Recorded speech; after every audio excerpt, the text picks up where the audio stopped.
Qui veut mes tasses? C'est un bonheur de boire dans ces tasses. Elles sont si belles, mes tasses. Qui veut mes tasses? Le savais-tu? À la fin des années 1800, notre céramique faisait sensation partout au Canada. Bien avant l'arrivée du plastique, il y avait de la céramique partout. On en faisait des pots, des tasses, des verres, des assiettes. Elle était utilisée par tout le monde.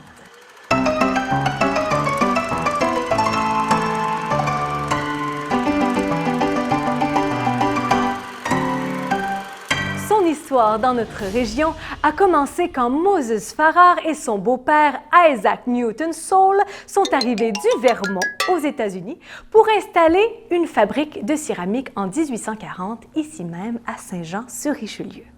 Ils travaillaient en mariant la glaise du Vermont et l'argile locale pour produire des pièces particulièrement résistantes. Bientôt, de nombreuses fabriques de poterie virent le jour ici à Saint-Jean, comme à Iberville. Ce commerce devenait très important pour notre région, jusqu'au jour où les gens se sont mis à avoir un plus grand intérêt pour la faïence qui, elle, venait de l'Angleterre.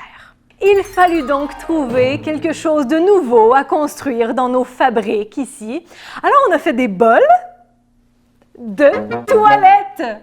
Quand on fait du commerce, ça prend de la marchandise et des clients.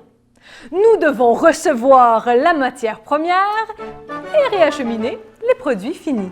Jusqu'à l'apparition du chemin de fer, la rivière Richelieu jouait un rôle fort stratégique dans le transport de la marchandise entre le Canada et les États-Unis.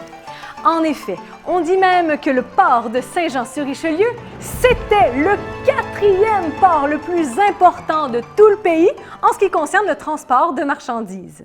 Pour transporter ce qui arrivait des États-Unis, on devait contourner les fameuses rapides de la rivière Richelieu, la rivière qui relie le lac Champlain au fleuve Saint-Laurent.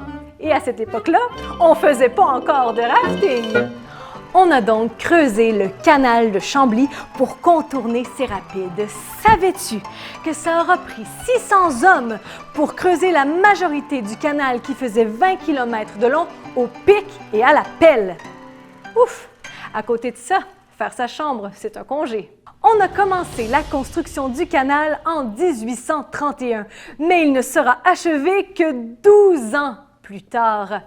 Mais, entre-temps, on a eu le temps d'inaugurer le premier chemin de fer en 1836 et celui-ci allait grandement nous aider à faire le transport terrestre de la marchandise entre le Canada et les États-Unis, plus particulièrement vers Montréal. Dans la région, on a construit la première section du chemin de fer qui allait relier Saint-Jean-sur-Richelieu et la Prairie. Mais rassurez-vous, on n'avait pas construit le canal pour rien, non. Celui-ci allait encore servir pour le transport du bois. Le bois, ça me fait penser à une histoire terrible qui a eu lieu le 18 juin 1876 sur la rue Richelieu. On fait même appel à des pompiers de Montréal et du Vermont aux États-Unis pour venir nous aider.